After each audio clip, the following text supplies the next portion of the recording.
ഈശോ മിശിഹായ്ക്ക് സ്തുതിയായിരിക്കട്ടെ. പ്രിയമുള്ളവരെ, ദിവ്യകാരുണ്യ വിമോചന ശുശ്രൂഷയുടെ 20ാമത്തെ ദിവസത്തിലേക്ക് ഏറ്റവും പ്രാർത്ഥനയോടെ നിങ്ങളെ ഞാൻ സ്വാഗതം ചെയ്യുന്നു. 40 ദിവസം നീളുന്ന യാത്രയുടെ ഏതാണ്ട് പകുതി ദൂരം നമ്മൾ പിന്നിടുകയാണ്.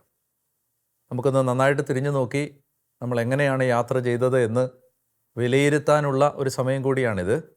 അതുകൊണ്ട് നമ്മൾ യഥാർത്ഥത്തിൽ നമ്മുടെ തീക്ഷ്ണത കൂടിയോ കുറഞ്ഞോ എങ്ങനെയായിരുന്നു 20 ദിവസങ്ങളെന്ന് നിങ്ങൾ തീർച്ചയായും ചിന്തിക്കണം. അത് നിങ്ങളുടെ പ്രാർത്ഥനയിൽ വെക്കണം. എന്നിട്ട് എവിടെയെങ്കിലും ഒരല്പം പുറകോട്ട് പോയി എന്ന് തോന്നുന്നെങ്കിൽ ഇനി ബാക്കി പകുതി ഒട്ടും തീക്ഷ്ണത കുറയാതെ മുന്നോട്ട് പോകാൻ നമ്മൾ ശ്രദ്ധിക്കുകയും ചെയ്യണം എന്ന് സ്നേഹത്തോടെ ഞാൻ നിങ്ങളെ ഓർമ്മിപ്പിക്കുകയാണ്. ഈ 20ാമത്തെ ദിവസത്തെ ചിന്തയ്ക്കായിട്ട് ഞാൻ എടുക്കുന്നത് ബൈബിളിലെ പലയിടങ്ങളിലായി ചിതറിക്കിടക്കുന്ന ഒരാശയമാണ് പൈശാചിക ബലിപീഠങ്ങൾ തകർക്കണം എന്ന് പറയുന്ന ഒരു ആശയം. പൈശാചിക ബലിപീഠങ്ങൾ തകർക്കണം. ഇത് ഒറ്റപ്പെട്ട വാക്യങ്ങളിലല്ല, ഇതൊരാശയമായിട്ട് പലയിടങ്ങളിൽ ചിതറിക്കിടപ്പുണ്ട്. ഏറ്റവും പ്രധാനപ്പെട്ടത് കാനാൻ ദേശത്തേക്ക് ഇവർ പോകുന്ന സമയത്ത് ഇസ്രായേൽക്കാർക്ക് ദൈവം കൊടുത്ത ഒരു നിർദ്ദേശം എന്ന് പറയുന്നത് ഈ പൈശാചിക ബലിപീഠങ്ങൾ തകർക്കണം എന്ന് പറഞ്ഞ ഒരാശയമാണ്. എന്തുകൊണ്ടാണ് പൈശാചിക ബലിപീഠങ്ങൾ തകർക്കണം എന്ന് പറഞ്ഞത് എന്നതിനെക്കുറിച്ച് നമ്മൾ ആദ്യം നമുക്ക് ചിന്തിക്കാം. പ്രധാനമായിട്ടും ഞാൻ ഒരു വാക്യം വായിച്ചുകൊണ്ട് തുടങ്ങാം. നിയമാവർത്തന പുസ്തകത്തിൻ്റെ 12ാമത്തെ അധ്യായം, നിയമാവർത്തനം 12:2 മുതലുള്ള വാക്യങ്ങൾ. നിങ്ങൾ കീഴടക്കുന്ന ജനതകൾ ഉയർന്ന മലകളിലും കുന്നുകളിലും മരച്ചുവടുകളിലും തങ്ങളുടെ ദേവന്മാരെ ആരാധിച്ചിരുന്ന എല്ലാ സ്ഥലങ്ങളും നിശേഷം നശിപ്പിക്കണം. അവരുടെ ബലിപീഠങ്ങൾ തട്ടിമറിക്കണം. കണ്ടോ, അവരുടെ ബലിപീഠങ്ങൾ തട്ടിമറിക്കണം. സ്തംഭങ്ങൾ തകർത്ത് പൊടിയാക്കണം. അശേരാ ദേവതയുടെ ചിഹ്നങ്ങൾ ദഹിപ്പിക്കണം. ദേവന്മാരുടെ കൊത്തുവിഗ്രഹങ്ങൾ വെട്ടിമുറിച്ച് ആ സ്ഥലങ്ങളിൽ അവരുടെ നാമം നിർമ്മാർജ്ജനം ചെയ്യണം. പൈശാചിക ബലിപീഠങ്ങൾ തകർക്കണം എന്ന് പറയുമ്പോൾ നമ്മൾ മനസ്സിലാക്കേണ്ടത് ഈ പിശാചിന് പ്രവേശനമുള്ള വഴികൾ അടയ്ക്കണം. അതായത് നമ്മൾ ഉദ്ദേശിക്കുന്നത് എന്താണെന്ന് ഞാൻ വ്യക്തതയോടെ ഒന്ന് പറയാൻ ശ്രമിക്കുകയാണ്. നമ്മൾ ഈ കാനാൻ ദേശത്തെ ജനതകളുടെ ജീവിതത്തിൽ, ആ ജനതയുടെ ജീവിതത്തിൽ എങ്ങനെയാണ് ഈ പൈശാചിക ബലിപീഠങ്ങൾ അവരെ സ്വാധീനിച്ചിരുന്നത് എന്നറിഞ്ഞാലേ നമുക്ക് ഈ ഒരു വചനത്തിൻ്റെ ആഴം മനസ്സിലാവത്തുള്ളൂ. പ്രധാനമായും കാനാൻ ദേശക്കാർക്ക് പല ദേവന്മാരുണ്ടായിരുന്നെങ്കിലും പ്രധാനമായും അവരുടെ ദേവന്മാർ, ഒന്ന് ബാൽ ദേവൻ, രണ്ടാമത്തേത് അഷേര എന്ന് പറയുന്ന ദേവത, മൂന്നാമത്തേത് മൊളേക്ക് എന്ന് പറയുന്ന മറ്റൊരു ദേവൻ. ഇങ്ങനെ 3 പ്രധാനപ്പെട്ട ദേവന്മാരെയാണ്, അല്ലെങ്കിൽ നമ്മുടെ ഭാഷയിൽ പറഞ്ഞാൽ പൈശാചിക രൂപികളെയാണ് അവർ ആരാധിച്ചിരുന്നത്. എന്താണ് അവിടുത്തെ ആ പ്രശ്നം? ബാലിൻ്റെ ആരാധനയുമായി ബന്ധപ്പെട്ടും അഷേരായുടെ ആരാധനയുമായി ബന്ധപ്പെട്ടും ഉണ്ടായിരുന്ന വലിയൊരു പ്രശ്നമാണ് ഈ ക്ഷേത്ര വേശ്യകൾ ഉണ്ടായിരുന്നു. Temple prostitute. ഈ ഫെർട്ടിലിറ്റി കൾട്ട് എന്ന് പറയുന്ന ഒരു ആശയമുണ്ട്. അതായത് ഭൂമി വിളവ് നൽകണമെങ്കിൽ, അവരിങ്ങനെ വിശ്വസിച്ചിരുന്നു, ഭൂമി വിളവ് നൽകണമെങ്കിൽ, ഭൂമിക്ക് പ്രത്യുൽപാദന ശേഷി, പ്രൊഡക്ടിവിറ്റി ഉണ്ടാകണമെങ്കിൽ എന്ത് ചെയ്യണം? ക്ഷേത്ര വേശ്യകളുമായി, അത് മെയിൽ പ്രോസ്റ്റിറ്റ്യൂട്ടും ഉണ്ട്, ഫീമെയിൽ പ്രോസ്റ്റിറ്റ്യൂട്ടും ഉണ്ട്, ആൺ വേശ്യകളും പെൺവേശ്യകളുമുണ്ട്. ക്ഷേത്രത്തോട് ബന്ധപ്പെട്ടിട്ടാണ്, ഈ പൈശാചിക ആരാധനകളുമായി ബന്ധപ്പെട്ടിട്ടാണ്. അപ്പോൾ അവരോട് ഈ പാപം ചെയ്ത്, ശാരീരികമായി പാപം ചെയ്ത് ഈ ഭൂമിയെ പ്രസാദിപ്പിക്കണം, അപ്പോഴാണ് ഭൂമി വിളവ് നൽകുന്നത്. ഇതായിരുന്നു അവരുടെ ചിന്ത. അതുകൊണ്ട് ഈ പൈശാചിക ആരാധന നടക്കുന്ന സ്ഥലങ്ങളുമായി ബന്ധപ്പെട്ട് ഒത്തിരി പാപം നടന്നിരുന്നു, തിന്മ നടന്നിരുന്നു. അതുകൊണ്ടാണ് കർത്താവ് പറയുന്നത് ആ ബലിപീഠങ്ങളെല്ലാം തകർക്കണം. എന്തുകൊണ്ടാണ് ആ ബലിപീഠം തകർക്കേണ്ടത്? ഒരു ബലിപീഠം ദൈവത്തിൻ്റെ ബലിപീഠമായി മാറുന്നത് ആ ബലിപീഠത്തിൽ നമ്മൾ ആരാധിക്കുമ്പോൾ നമ്മളെ പരിശുദ്ധരാവാൻ ആ ബലിപീഠം സഹായിക്കുമ്പോഴാണ്. ഇനി ഒന്നുകൂടെ പറയാം. ഒരു ബലിപീഠം ദൈവത്തിൻ്റെ ബലിപീഠമായി മാറുന്നത് ആ ബലിപീഠത്തിൽ ആരാധിക്കുന്ന നമ്മളെ കൂടുതൽ പരിശുദ്ധരാവാൻ ആ ബലിപീഠം സഹായിക്കുമ്പോഴാണ്.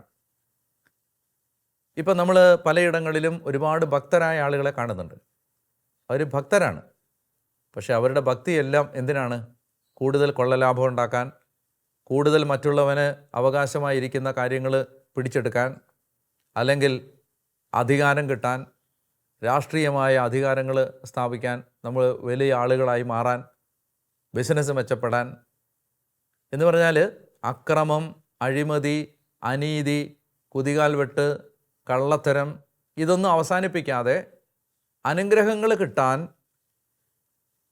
പലവിധമായ പൂജകളും പലവിധമായ ആരാധനകളും ഒക്കെ നടത്തുന്ന ആളുകളെല്ലാം ആത്യന്തികമായി ആരാധിക്കുന്നത് ദൈവത്തെയല്ല, പിശാചിനെയാണ്. അപ്പോൾ അത് ക്രിസ്ത്യാനിയാണ് അങ്ങനെ ചെയ്യുന്നതെങ്കിലും, ക്രിസ്ത്യാനി പള്ളിയിൽ വന്ന് പ്രാർത്ഥിക്കുന്നത് അങ്ങനെയാണെങ്കിലും സത്യത്തിൽ ആരാധന പോകുന്നത് പിശാചിനിട്ടാണ്. കാരണം പരിശുദ്ധരാവാൻ ആഗ്രഹമില്ലാത്ത, വിശുദ്ധരാവാൻ താല്പര്യമില്ലാത്ത, നന്നാവാൻ താല്പര്യമില്ലാത്ത എല്ലാ മനുഷ്യരും ആരാധിക്കുന്നത് ദൈവത്തെയല്ല, പിശാചിനെയാണ്. അപ്പോൾ അതുകൊണ്ട് ഈ ബലിപീഠങ്ങളുടെ പ്രശ്നം, ഈ ബലിപീഠങ്ങൾ അവരെ വിശുദ്ധരാക്കിയില്ല, അശുദ്ധരാക്കി.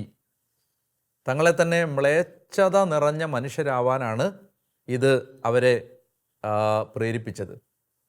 അതുപോലെ തന്നെ മൊളേക്ക്, ബെൻഹിന്നോം താഴ്വരയിലെ മൊളേക്കിൻ്റെ തോഫത്ത് എന്ന് പറയുന്ന ആ സ്ഥലത്ത് മൊളേക്കിൻ്റെ വലിയൊരു വിഗ്രഹം, അതിൻ്റെ 2 കൈയും വലിയ കൈയാണ്. ആ കയ്യിൽ അതിൻ്റെ അടിയിൽ തീയിട്ട് പഴിപ്പിച്ച് അതിൻ്റെ മുകളിൽ കുഞ്ഞുങ്ങളെ വെച്ച് കത്തിച്ച് കളയുമായിരുന്നു. കുട്ടികൾ കരയുന്നത് കേൾക്കാതിരിക്കാൻ ഡ്രം അടിച്ച് ശബ്ദമുണ്ടാക്കുമായിരുന്നു. അപ്പോൾ എന്ന് പറഞ്ഞാൽ കിരാതമായ, ഹീനമായ, ക്രൂരമായ നടപടിക്രമങ്ങൾ നടന്നിരുന്ന ബലിപീഠങ്ങളാണിതെല്ലാം. അതുകൊണ്ടാണ് കർത്താവ് പറയുന്നത്, നിങ്ങൾ കാനാൻ ദേശത്ത് ചെന്ന് കഴിയുമ്പോൾ അവരുടെ ബലിപീഠങ്ങളെല്ലാം തകർത്ത് കളയണം. എന്താണ് നമുക്ക് ഈ ഭാഗത്തു നിന്ന് എടുക്കേണ്ട ആശയം? നമ്മുടെ ജീവിതത്തിൽ നമ്മളോ നമ്മുടെ മാതാപിതാക്കളോ പൂർവികരോ പിശാചിന് ബലിപീഠം തീർത്തിട്ടുണ്ടോ എന്ന് നമ്മൾ പരിശോധിക്കണം. പിശാചിന് എങ്ങനെയാണ് ബലിപീഠം തീർക്കുന്നത്? ഒന്ന്, വിഗ്രഹാരാധന, അല്ലെങ്കിൽ ഇതുപോലെ പൈശാചിക ആരാധന, സാത്താൻ സേവ, ബ്ലാക്ക് മാസ്, കടമറ്റത്ത് സേവ, കൂടോത്രം, മന്ത്രവാദം, ആഭിചാരം, ഇങ്ങനെയൊക്കെയുള്ള എല്ലാ കാര്യങ്ങളിലും സാത്താന് ബലിപീഠം പണിയുകയാണ്. അതുപോലെ സമ്പത്ത് തട്ടിയെടുക്കുക, കൊലപാതകം, ഭ്രൂണഹത്യ, വൈദിക ഹത്യ, ഗുരുഹത്യ, ഇങ്ങനെയെല്ലാം ഉള്ള സ്ഥലങ്ങളിൽ അവിടെ ഒരു പിശാചിന് ബലിപീഠം പണിയാണ്. വ്യഭിചാരം, അശുദ്ധി, ദുർനടപ്പ്, സ്വവർഗഭോഗം, മൃഗഭോഗം, സ്വയംഭോഗം, ഇവിടെയെല്ലാം പിശാചിന് ബലിപീഠം പണിയുകയാണ്. അപ്പോൾ വചനം പറയുകയാണ്, നമ്മളെ ഓർമ്മിപ്പിക്കുകയാണ്, പരിശുദ്ധ കുർബാന എന്ന യഥാർത്ഥ സത്യദൈവത്തിൻ്റെ ബലിപീഠത്തിലേക്ക് വരുന്ന എല്ലാ മനുഷ്യരും പിശാചിൻ്റെ ബലിപീഠങ്ങൾ തകർക്കണം. എന്ന് പറഞ്ഞാൽ പാപത്തിൻ്റെ ബലിപീഠങ്ങൾ തകർക്കണം, അശുദ്ധിയുടെ ബലിപീഠങ്ങൾ തകർക്കണം. അപ്പോൾ ഇതാണ് ഈ ആശയം. നിങ്ങൾക്ക് അത് മനസ്സിലായെന്ന് ഞാൻ വിചാരിക്കുന്നു. എന്താണ് പൈശാചിക ബലിപീഠം? അതായത് നമ്മളെ വിശുദ്ധരാവാൻ സഹായിക്കാത്ത എല്ലാ ബലിപീഠങ്ങളെയും വിളിക്കാവുന്ന പേരാണ് പൈശാചിക ബലിപീഠങ്ങൾ. അത് നമ്മൾ തകർക്കണം. ഇങ്ങനെ ഒരു നിർദ്ദേശം നമ്മൾ ദൈവ മനുഷ്യർക്ക് നൽകുന്നതായി കാണുന്നുണ്ട്. പ്രത്യേകിച്ച് ന്യായാധിപന്മാരുടെ പുസ്തകത്തിൽ 6-ാമത്തെ അധ്യായത്തിൻ്റെ 25-ാമത്തെ വാക്യം ഞാൻ വായിക്കുകയാണ്. ന്യായാധിപന്മാർ 6:25. ആ രാത്രി കർത്താവ് അവനോട് കൽപ്പിച്ചു, നിന്റെ പിതാവിൻ്റെ 7 വയസ്സുള്ള 2-ാമത്തെ കാളയെ കൊണ്ടുവരിക. അവനുണ്ടാക്കിയിട്ടുള്ള ബാലിൻ്റെ യാഗപീഠം ഇടിച്ചു നിരത്തുകയും അതിൻ്റെ സമീപത്തുള്ള അശേര പ്രതിഷ്ഠ വെട്ടിവീഴ്ത്തുകയും ചെയ്യുക. ഈ ദുർഗത്തിൻ്റെ മുകളിൽ കല്ലുകൾ യഥാക്രമം അടുക്കി നിന്റെ ദൈവമായ കർത്താവിന് ഒരു ബലിപീഠം പണിയുക. കണ്ടോ, ഗിദെയോനോട് ദൈവം പറയുകയാണ്, നിന്റെ പിതാവ് ബാലിനുണ്ടാക്കിയ ബലിപീഠം തകർത്ത് യഹോവയുടെ ബലിപീഠം പണിയുക. ഇതുപോലെ തന്നെ നമ്മൾ രാജാക്കന്മാരുടെ പുസ്തകത്തിലേക്ക് വരുമ്പോൾ, രാജാക്കന്മാരുടെ പുസ്തകത്തിൽ ജെറോബോവാം എന്ന് പറയുന്ന ഒരു രാജാവ് 1 രാജാക്കന്മാർ അധ്യായം 12 25 മുതലുള്ള വാക്യങ്ങളിൽ ദാനിലും ബഥേലിലും കാളക്കുട്ടിയെ നിർമ്മിച്ചു വെച്ച് കാളക്കുട്ടിയെ ആരാധിച്ച് പിശാചിന് ബലിപീഠം പണിയുന്നതായിട്ട് നമ്മൾ കാണുന്നുണ്ട്. എന്നാൽ അങ്ങനെ ജെറോബോവാം പിശാചിന് ബലിപീഠം പണിത് കഴിയുമ്പോൾ ഒരു പ്രവാചകൻ 1 രാജാക്കന്മാർ 13 അധ്യായത്തിൽ ഒരു പ്രവാചകൻ വന്നിട്ട് പറയുകയാണ്, യൂദാ രാജ്യത്ത് നിന്ന് ജോസിയ എന്ന് പേരുള്ള ഒരു രാജാവ് വന്ന് ഈ പിശാചിന് നീ തീർത്ത ബലിപീഠം തകർക്കും എന്നൊരു പ്രവചനം നടത്തുന്നുണ്ട്.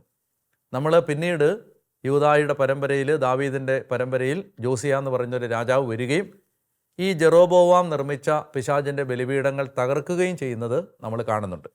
ഞാൻ ഈ ആശയം നിങ്ങളോട് പങ്കുവെക്കുന്നത്, നമ്മൾ ഈ 40 ദിവസത്തെ പ്രാർത്ഥനയുമായി ബന്ധപ്പെട്ട് ഞാൻ നിങ്ങളോട് പറഞ്ഞിരുന്ന ഒരു കാര്യമാണ്. നമ്മുടെ പൂർവികർക്ക് വേണ്ടി പ്രാർത്ഥിക്കണം. അതിനുവേണ്ട ആ പേപ്പറുകൾ, ആത്മശോധന ചെയ്യാനുള്ള മേഖലകൾ, അതിനുവേണ്ട ആ പൂർവികരിലൂടെ വന്ന ബന്ധനങ്ങൾ മാറുന്നതിനുള്ള പ്രാർത്ഥനയെല്ലാം നമ്മുടെ വെബ്സൈറ്റിലും എൻകൗണ്ടർ ആപ്പിലും അവൈലബിൾ ആണെന്ന് ഞാൻ ഇൻട്രൊഡക്ടറി എപ്പിസോഡിൽ പറഞ്ഞിരുന്നു. നിങ്ങളത് ഡൗൺലോഡ് ചെയ്തെടുത്തു എന്ന് ഞാൻ വിശ്വസിക്കുന്നു.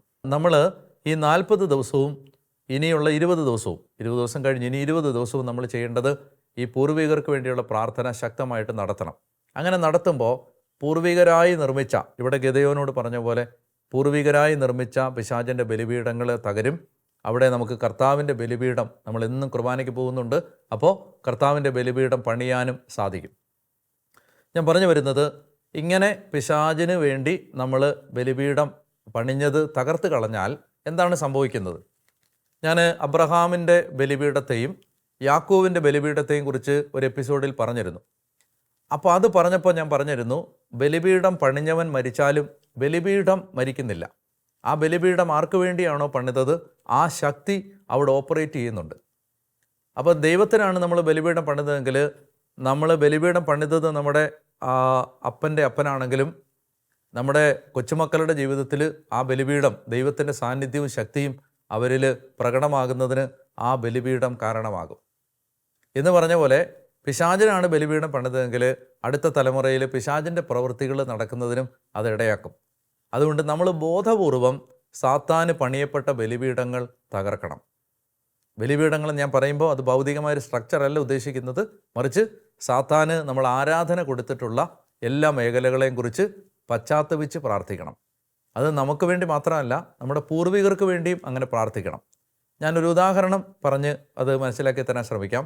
ഇപ്പോൾ ഉദാഹരണത്തിന്, നമ്മുടെ കുടുംബത്തിൽ പൂർവികരിൽ ആരെങ്കിലും, ഇപ്പോൾ നമ്മുടെ അപ്പൻ്റെ അപ്പൻ മന്ത്രവാദം ചെയ്യുന്ന ഒരാളായിരുന്നു എന്ന് വിചാരിക്കുക. മന്ത്രവാദം പിശാചിന് നേരിട്ട് ആരാധന കൊടുക്കുന്ന ഒരു സമ്പ്രദായമാണ്, ആഭിചാരം, മന്ത്രവാദമെല്ലാം. അപ്പോൾ അവിടെ ആ വല്യപ്പൻ നമ്മുടെ കുടുംബത്തിലേക്ക് പിശാചിന് ഒരു വാതിൽ തുറന്നു കൊടുത്തു മന്ത്രവാദത്തിലൂടെ. അപ്പോൾ തീർച്ചയായും നിങ്ങൾ വിശ്വസിക്കുമെങ്കിലും ഇല്ലെങ്കിലും, സമ്മതിച്ചാലും ഇല്ലെങ്കിലും, എനിക്ക് അത്രയും ബോധ്യമുണ്ട് ഈ കാര്യങ്ങളിൽ. പിശാചിനൊരു വാതിൽ തുറന്നു കൊടുത്താൽ ആ കുടുംബ വൃക്ഷത്തിലേക്ക് പിശാച് പ്രവേശിക്കും. ഒരു ദുഷ്ടാരൂപി അല്ലെങ്കിൽ ഒന്നിലധികം ദുഷ്ടാരൂപികൾ പ്രവേശിക്കും. എന്നിട്ട് പിശാച് ഒരു കുടുംബത്തിലേക്ക് വന്നാൽ യോഹന്നാൻ 10:10 പിശാച് വരുന്നത് മോഷ്ടിക്കാനും കൊല്ലാനും നശിപ്പിക്കാനുമാണ്. അവൻ നമ്മളെ സന്തോഷിപ്പിക്കാനല്ല വരുന്നത്.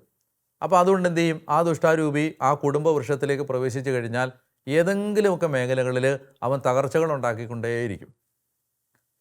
അപ്പം നമ്മൾ എന്തു ചെയ്യണം? ജോസിയായെ പോലെ, അല്ലെങ്കിൽ ഗിദെയോനെ പോലെ, അല്ലെങ്കിൽ മോശ പറഞ്ഞ പോലെ കാനാൻ ദേശത്ത് പ്രവേശിച്ച ഇസ്രായേൽ മക്കളെ പോലെ ആ പൈശാചിക ബലിപീഠം തകർക്കണം എന്ന് പറഞ്ഞാൽ നമ്മൾ യേശുക്രിസ്തുവിൻ്റെ നാമത്തിൽ മാപ്പ് ചോദിക്കണം. ഇപ്പോൾ ഉദാഹരണത്തിന് ഞാൻ നേരത്തെ പറഞ്ഞ പോലെ നമ്മുടെ ആരുടെയെങ്കിലും ഗ്രാൻഡ് ഫാദർ പിശാചിനെ ആരാധിക്കുന്ന അല്ലെങ്കിൽ മന്ത്രവാദം ചെയ്യുന്ന ഒരാളായിരുന്നു എന്ന് വിചാരിക്കുക, അല്ലെങ്കിൽ കൊലപാതകം ചെയ്തിട്ടുണ്ടെന്ന് വിചാരിക്കുക, അല്ലെങ്കിൽ അനേകം ഭ്രൂണഹത്യകൾ, അബോർഷൻസ് നമ്മുടെ കുടുംബങ്ങളിൽ നടത്തിയിട്ടുണ്ടെന്ന് വിചാരിക്കുക. പ്രിയപ്പെട്ടവരെ, നിങ്ങൾ സമ്മതിച്ചാലും ഇല്ലെങ്കിലും ഇങ്ങനെയുള്ള പാപങ്ങൾ നടക്കുമ്പോൾ പിശാചിന് ഒരു വാതിൽ തുറക്കപ്പെടും. അപ്പോൾ ആ കാര്യം നമ്മൾ അനുദപിച്ച് പ്രാർത്ഥിക്കണം. നമ്മുടെ കാര്യമാണെങ്കിൽ നമുക്ക് കുമ്പസാരക്കൂട്ടി പറഞ്ഞ് പ്രാർത്ഥിക്കാം. മാതാപിതാക്കളുടെയും പൂർവികരുടെയും കാര്യമാകുമ്പോൾ അവർ ചിലപ്പോൾ മരിച്ചു പോയിട്ടുണ്ടാവും. അവർക്ക് വേണ്ടി ജീവിച്ചിരിക്കുന്നവർ മാപ്പ് ചോദിച്ച് പ്രാർത്ഥിക്കണം. ഇത് വളരെ പ്രധാനപ്പെട്ടൊരു കാര്യമാണ്. കർത്താവിനോട് മാപ്പ് ചോദിച്ച് പ്രാർത്ഥിക്കണം. അങ്ങനെ വന്ന തെറ്റ്, അതിൻ്റെ ഉത്തരവാദിത്വം ഞങ്ങളുടെ കുടുംബം ഏറ്റെടുക്കുന്നു. ഞങ്ങൾ കർത്താവിനോട് മാപ്പ് ചോദിക്കുന്നു. ഞങ്ങൾ മന്ത്രവാദം, ആഭിചാരം, ക്ഷുദ്രം, കൂടോത്രം തുടങ്ങിയവയിലൂടെ പിശാചിന് വാതിൽ തുറന്നു കൊടുത്തതിന് മാപ്പ് ചോദിക്കുന്നു. ഇങ്ങനെ പ്രാർത്ഥിച്ചിട്ട് യേശുവിൻ്റെ നാമം ഉച്ചരിച്ച്, യേശുവിൻ്റെ രക്തം തളിച്ച്, അതെങ്ങനെയാണ്? അതെല്ലാം നമ്മുടെ നാവ് കൊണ്ടാണ് നമ്മൾ ചെയ്യുന്നത്. എങ്ങനെയാണ്? യേശുവിൻ്റെ നാമത്തിൽ യേശുവിൻ്റെ രക്തം തളിച്ച് ഞങ്ങളുടെ കുടുംബ വൃക്ഷത്തിൽ നിന്ന് അവിടെ പ്രവേശിച്ച പൈശാചിക രൂപികൾ വിട്ടുമാറാൻ കൽപ്പിക്കുന്നു. അങ്ങനെ പറഞ്ഞ് പ്രാർത്ഥിക്കണം. ഇത് കേൾക്കുമ്പോൾ നിങ്ങൾക്ക് നിസ്സാരമായിട്ട് തോന്നാം. എന്നാൽ ആയിരക്കണക്കിന് അനുഭവങ്ങളിലൂടെ ഞാൻ മനസ്സിലാക്കിയ ഒരു കാര്യമാണ്, ഇങ്ങനെ നമ്മളത് ഏറ്റെടുത്ത് പ്രാർത്ഥിക്കുമ്പോൾ നമ്മുടെ കുടുംബങ്ങളിൽ പല തകർച്ചകൾ വന്നിട്ടുണ്ട്, പല രീതിയിൽ. അതെല്ലാം എടുത്തു മാറ്റപ്പെടും. അവിടെ എല്ലാം ദൈവത്തിൻ്റെ ഒരു പ്രവൃത്തി കാണാൻ പറ്റും. ദൈവം എല്ലാം നന്മയായിട്ട് മാറ്റുന്നത് കാണാൻ പറ്റും. അപ്പോൾ അതുകൊണ്ട് ഇത് ക്രിസ്തീയ ജീവിതത്തിൽ നമുക്ക് വളരെ ഉത്തരവാദിത്തമുള്ളൊരു കാര്യമാണ്. അതുകൊണ്ട് ഈ 40 ദിവസത്തെ പ്രാർത്ഥനയിൽ ഈ വിഷയം നിങ്ങൾ വളരെ ഗൗരവമായി എടുത്ത് പ്രാർത്ഥിക്കണം. നിങ്ങൾ മുടങ്ങിപ്പോയിട്ടുണ്ടെങ്കിൽ, കഴിഞ്ഞ 20 ദിവസം പൂർവികർക്ക് വേണ്ടി പ്രാർത്ഥിക്കാൻ നിങ്ങൾക്ക് സാധിച്ചില്ലെങ്കിൽ, ഞാൻ നിങ്ങളെ ഓർമ്മിപ്പിക്കുന്നു, അടുത്തൊരു 20 ദിവസം കൂടി എടുത്ത് 40 ദിവസം നിങ്ങൾ പൂർവികർക്ക് വേണ്ടി പ്രാർത്ഥിച്ചാൽ വലിയ മാറ്റങ്ങൾ കുടുംബത്തിലുണ്ടാവുന്നത് കാണാൻ പറ്റും. കർത്താവ് നിങ്ങളെ അനുഗ്രഹിക്കട്ടെ എന്ന് ഞാൻ പ്രാർത്ഥിക്കുന്നു. നമ്മൾ ഇന്നത്തെ നമ്മുടെ പുണ്യം, നമ്മൾ അഭ്യസിക്കേണ്ട പുണ്യം, നമ്മുടെ ജീവിതത്തിൽ നമ്മുടെ കൃപകൾ കളയുന്ന പ്രധാനപ്പെട്ടൊരു അവയവമാണ് നാവ്. ബൈബിളിൽ ഒരുപാട് വചനങ്ങൾ നാവുമായി ബന്ധപ്പെട്ടിട്ടുണ്ട്. നാവിനെ ശ്രദ്ധിച്ചാൽ തന്നെ നമുക്ക് ആത്മീയ ജീവിതം നന്നായി മുന്നോട്ട് കൊണ്ടുപോകാൻ പറ്റും. അപ്പോൾ അതുകൊണ്ട് ഇന്നത്തെ പുണ്യം അഭ്യസിക്കേണ്ടത് നാവിൻ്റെ നിയന്ത്രണം എന്ന് പറഞ്ഞാൽ, സംസാരത്തിൽ തെറ്റുവരുത്താത്തവൻ പൂർണ്ണനാണ് എന്ന് ബൈബിൾ പറയുന്നു. നമ്മൾ സംസാരിക്കുമ്പോൾ വളരെ ശ്രദ്ധയോടെ സംസാരിക്കാൻ, നാവ് കൊണ്ട് പാപം ചെയ്യാതിരിക്കാൻ, അഹങ്കാരം പറയാതിരിക്കാൻ, നുണ പറയാതിരിക്കാൻ, മറ്റുള്ളവരെ പുച്ഛിക്കാതിരിക്കാൻ, നാവ് കൊണ്ട് മറ്റുള്ളവരെ മുറിപ്പെടുത്താതിരിക്കാനൊക്കെ നല്ലൊരു ശ്രദ്ധ ഈ ദിവസം നമുക്കൊന്ന് പരിശീലിക്കാം. അപ്പോൾ പുണ്യം നാവിനെ നിയന്ത്രിക്കുക. പാപം, ഒഴിവാക്കേണ്ട പാപം എന്ന് പറയുന്നത് നാവിലൂടെ വരുന്ന തിന്മകൾ ഒഴിവാക്കാൻ ശ്രമിക്കുക. ഇന്ന് പ്രാർത്ഥിക്കാൻ മനോഹരമായ ഒരു പ്രാർത്ഥന സങ്കീർത്തനത്തിലുണ്ട്. അത് ഞാൻ പറഞ്ഞുതരാം. സങ്കീർത്തനം നമുക്ക് ഈ നാവുമായി ബന്ധപ്പെട്ട് മനോഹരമായ ഒരു പ്രാർത്ഥന പറഞ്ഞു തരുന്നുണ്ട്. അത് 141 സങ്കീർത്തനത്തിൻ്റെ 3-ാമത്തെ വാക്യമാണ്. കർത്താവേ, എൻ്റെ നാവിന് കടിഞ്ഞാണിടണമേ, എൻ്റെ അധരകവാടത്തിന് കാവലേർപ്പെടുത്തണമേ. ഇതാണ് പ്രാർത്ഥന. എൻ്റെ നാവിന് കടിഞ്ഞാണിടണമേ, എൻ്റെ അധരകവാടങ്ങൾക്ക് കാവൽ ഏർപ്പെടുത്തണമേ. നമുക്ക് ടാസ്ക് ഇതാണ്. ഓരോ തവണ സംസാരിക്കുമ്പോഴും ശ്രദ്ധിച്ച് നാവ് കൊണ്ട് തെറ്റുവരുത്താതിരിക്കാൻ നമുക്കൊന്ന് പരിശ്രമിക്കാം. ദൈവം നിങ്ങളെ സമൃദ്ധമായിട്ട് അനുഗ്രഹിക്കട്ടെ. നമുക്ക് ആശീർവാദം തരുമ്പോൾ ആ കൃപകൾ നല്ലതുപോലെ സ്വീകരിക്കാൻ നമ്മുടെ ഹൃദയം തുറന്ന് നമുക്ക് ഒരുങ്ങുകയും ചെയ്യാം.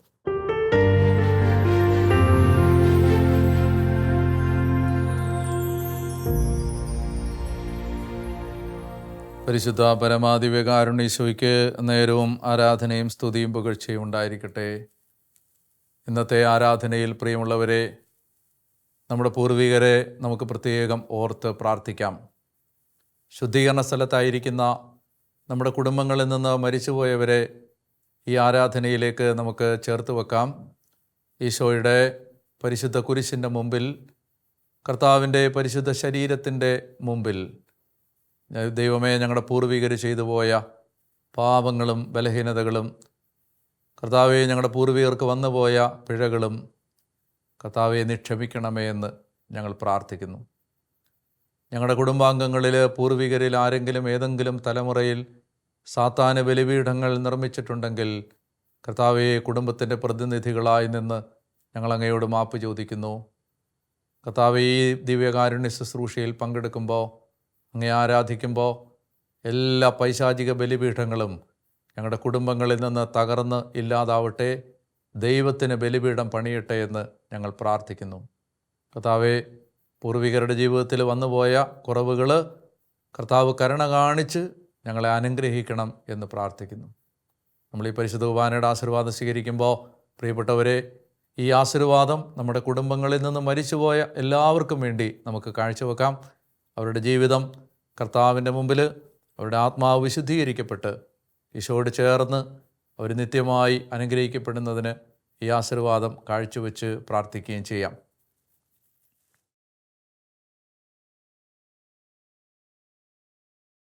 കാരുണ്യവാനായ ദൈവം ഈ പരിശുദ്ധ കുർബാനയുടെ ആശീർവാദത്തിലൂടെ നിങ്ങളുടെ കുടുംബങ്ങളിൽ നിന്ന് പാപങ്ങളും കടങ്ങളും ശാപങ്ങളും പൈശാചിക ബന്ധനങ്ങളും എടുത്ത് മാറ്റട്ടെ.